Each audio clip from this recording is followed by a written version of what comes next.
Assalamualaikum warahmatullahi wabarakatuh. Perkenalkan kami dari kelompok 3 dari kelas Filsafat Hukum kelas B. Di sini kami akan presentasikan tugas kami dengan judul Utilitarianisme dalam Filsafat Hukum. Berikut saya perkenalkan anggota kelompok 3. Assalamualaikum warahmatullahi wabarakatuh. Perkenalkan, nama saya Rani Salsabila dengan NIM H1A1222070. Assalamualaikum warahmatullahi wabarakatuh. Perkenalkan, saya atas nama Yeni Ramadan dengan NIM H1A1232334. Assalamualaikum warahmatullahi wabarakatuh. Perkenalkan, nama saya Siti Ramadan, stambuk H1A1230078. Assalamualaikum warahmatullahi wabarakatuh. Perkenalkan, nama saya Nila Sasmitasari dengan NIM H1A1230054.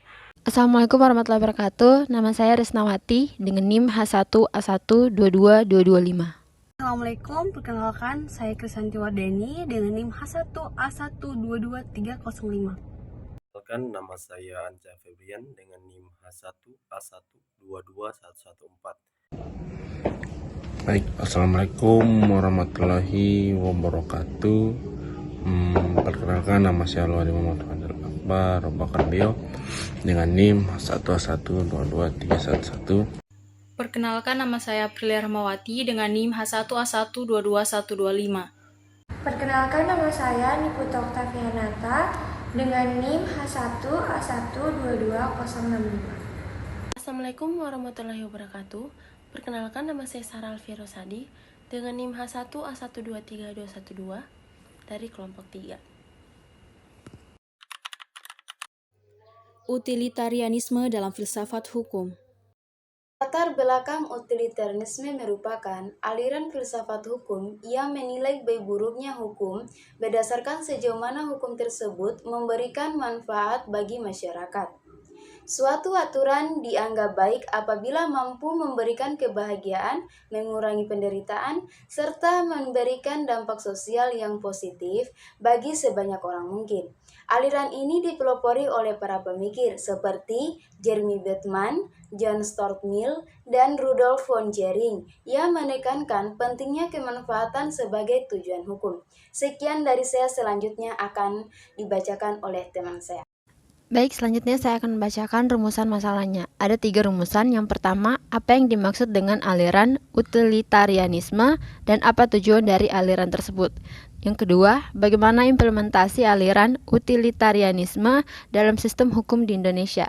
Dan yang ketiga, faktor apa saja yang dapat memperkuat atau melemahkan aliran utilitarianisme dalam filsafat hukum. Utilitarianisme merupakan aliran filsafat hukum yang lahir sebagai reaksi terhadap pendekatan metafisik dalam hukum alam, karena dianggap terlalu abstrak dan tidak dapat diukur secara rasional. Aliran ini menekankan bahwa penilaian terhadap suatu hukum harus dilakukan secara empiris dan konsekuensial, yaitu dengan melihat dampak nyata yang dihasilkan bagi masyarakat. Inti pemikirannya adalah bahwa utility atau kemanfaatan tercapai ketika hukum mampu menghadirkan kebahagiaan dan sekaligus mengurangi penderitaan bagi sebanyak mungkin orang. Dengan demikian, hukum dipandang sebagai alat untuk menciptakan manfaat kolektif dan meningkatkan kesejahteraan sosial secara luas. Jadi, teori-teori utilitarianisme itu terbagi menjadi 5. Yang pertama itu prinsip kebaikan terbesar. Nah, yaitu suatu tindakan atau hukum dinilai baik apabila memberikan kebahagiaan dan manfaat bagi sebanyak mungkin orang. Nah, sesuai dengan prinsip the greatest happiness for the greatest number. Dan yang kedua itu kesenangan sebagai tujuan hukum. Jadi hukum bertujuan menciptakan kesenangan dan mengurangi penderitaan. Bentham membaginya ke dalam unsur kesenangan, fisik, ketiadaan penderitaan, keamanan, dan juga kebebasan individu. Dan yang ketiga itu perbedaan kualitas kesenangan. Jadi Mill menegaskan bahwa kesenangan memiliki kualitas berbeda. Kesenangan tinggi bersifat intelektual, sedangkan kesenangan rendah bersifat fisik. Nah, sehingga tidak dapat diukur hanya secara kuantitatif. Dan yang keempat itu hak asasi manusia dalam utilitarianisme. Menurut Mill, perlindungan hak asasi manusia penting sebagai sarana mencapai kebahagiaan terbesar tanpa perlindungan hak individu. Nah, kesejahteraan umum tidak dapat terwujud. Dan yang terakhir itu adalah penerapan utilitarianisme di Indonesia.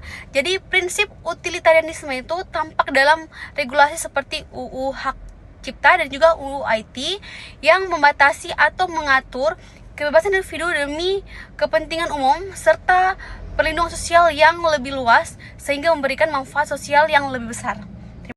Tokoh-tokoh utama aliran utilitarianisme.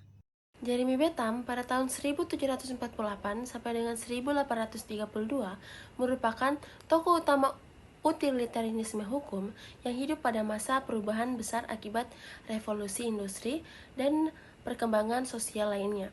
Dipengaruhi oleh David Hume, Bentham meyakini bahwa sesuatu dianggap baik jika membawa kegunaan dan kebahagiaan bagi manusia. Bentham menegaskan bahwa tujuan hukum adalah menciptakan kebahagiaan terbesar bagi sebanyak mungkin orang. Ia melihat manusia dikendalikan oleh kesenangan dan kesusahan, sehingga setiap tindakan dan aturan hukum harus dinilai dari dampaknya terhadap kedua hal tersebut. Ia juga mengajukan 4 tujuan hukum, yaitu yang pertama, penghidupan, kesejahteraan, keamanan, dan persamaan.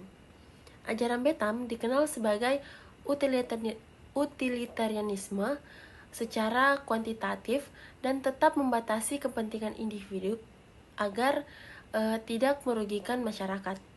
Ia juga memperkenalkan konsep kalkulus hedonistik untuk menghitung tingkat kesenangan suatu tindakan. Pemikiran Bentham dikritik karena terlalu rasional dan kurang mampu menyeimbangkan kepentingan individu dan masyarakat. Meski demikian, kontribusinya besar karena menghubungkan teori hukum dengan praktik. Mendasari pijakan bagi perkembangan realisme, hukum serta sosiologi hukum. Tokoh kedua dalam aliran utilitarianisme adalah John Stuart Mill 1806 sampai 1873. John Stuart Mill adalah penerus pemikiran Bentham. Namun dengan beberapa kritik dan penyempurnaan, Mill sepakat bahwa tindakan harus diarahkan untuk mencapai kebahagiaan terbanyak. Namun ia menolak pandangan Bentham yang menilai kesenangan hanya secara kuantitatif. Mill menegaskan bahwa keadilan bersumber dari naluri manusia untuk menolak kerugian dan untuk membela diri, baik bagi dirinya sendiri maupun bagi orang lain yang mendapat simpati. Menurut Mill, hakikat keadilan mencakup seluruh syarat moral bagi kesejahteraan manusia. Sekian, terima kasih. Jadi saya akan melanjutkan materi kedua, yaitu John Stuart Mill, yaitu kritik Mill terhadap Bentham.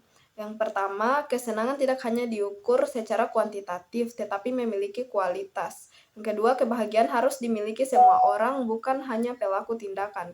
Yang ketiga, kepentingan individu tidak boleh lebih penting daripada kepentingan orang lain.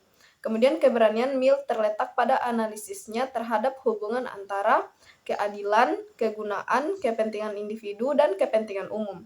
Mill berpendapat bahwa tidak ada konsep keadilan yang benar-benar tetap dan universal.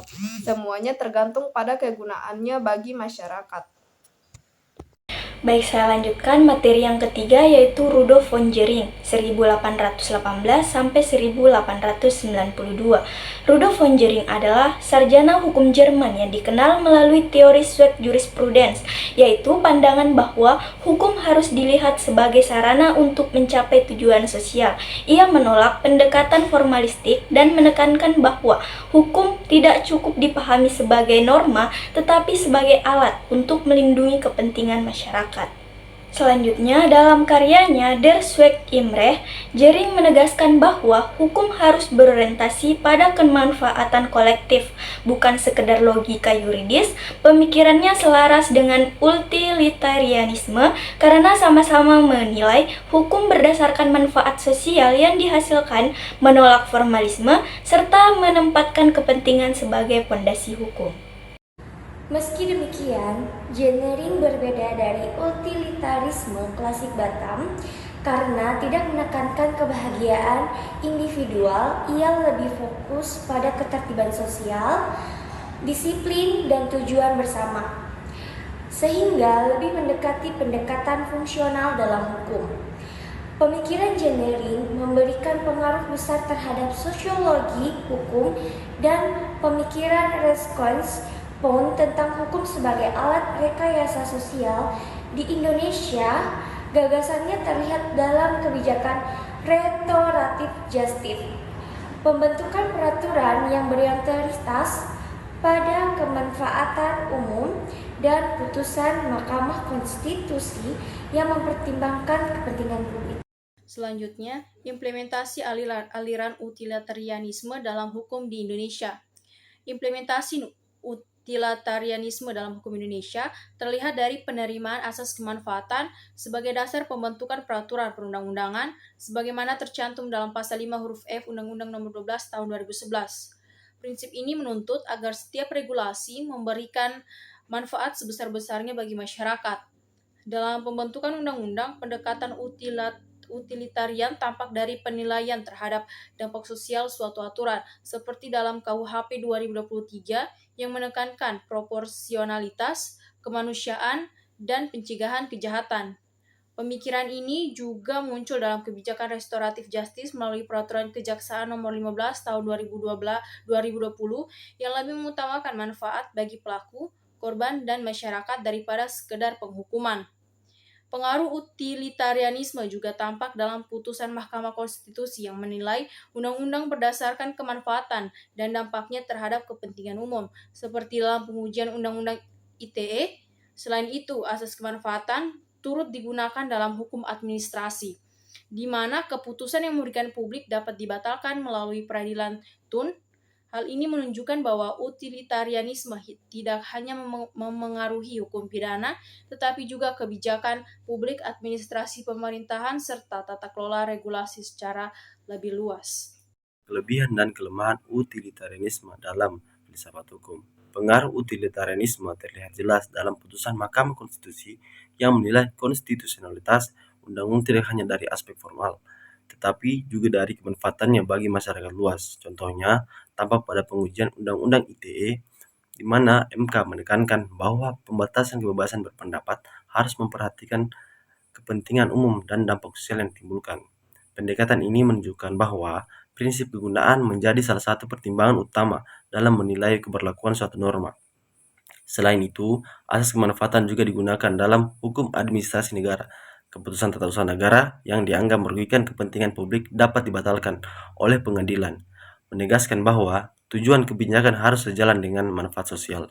Dengan demikian, utilitarianisme tidak hanya berpengaruh pada hukum pidana, tetapi juga membentuk karakter kebijakan publik, administrasi pemerintahan, dan tata kelola regulasi secara lebih luas. Relevansi pemikiran Rudolf van Jering dalam sistem hukum Indonesia modern, yaitu pemikiran Rudolf van Jering sangat relevan bagi sistem hukum Indonesia karena menekankan bahwa hukum adalah sarana untuk mencapai tujuan sosial yang bersifat abstrak dan memperkenalkan gagasan inherent jurisprudence, yaitu hukum sebagai perlindungan kepentingan. Ide ini tercantum dalam berbagai kebijakan Indonesia yang mengutamakan kepentingan umum seperti pengadaan tanah, lingkungan hidup, dan regulasi sumber daya alam.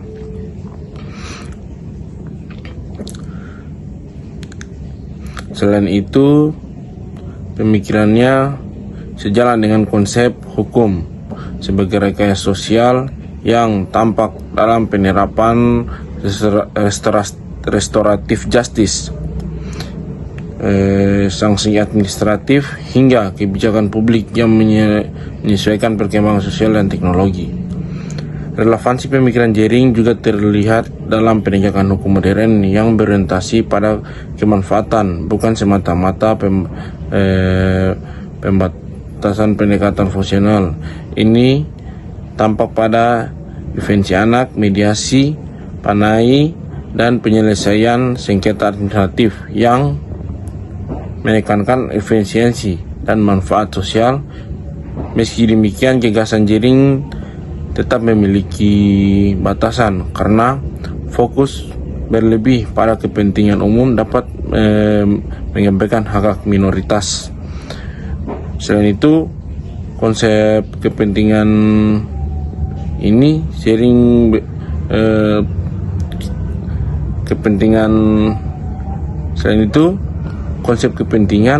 sering bersifat politis sehingga diperlukan mekanisme pengawasan yang kuat agar tidak terjadi penyalahgunaan atau nama kemanfaatan publik. Baik, selanjutnya saya akan membacakan kesimpulannya. Secara keseluruhan, utilitarianisme merupakan teori filsafat hukum yang menilai baik buruknya hukum berdasarkan kemampuannya menghasilkan kebahagiaan dan kemanfaatan terbesar bagi masyarakat. Sebagaimana dikembangkan oleh Bentham, Mill, dan Jering, Bentham menekankan aspek kuantitatif kesenangan. Mill menambah dimensi kualitas kesenangan dan pentingnya hak individu, sementara Jering melihat hukum sebagai instrumen perlindungan kepentingan sosial. Di Indonesia, prinsip utilitarianisme tampak dalam pembentukan undang-undang, rekayasa sosial, dan penerapan restoratif justice yang berorientasi pada kemanfaatan publik. Meskipun demikian, utilitarianisme tetap memerlukan koreksi melalui prinsip keadilan, HAM, dan konstitusionalitas agar tidak mengorbankan hak minoritas. Teori ini tetap menjadi landasan penting dalam menganalisis hukum dan menyusun kebijakan publik yang responsif terhadap kebutuhan masyarakat.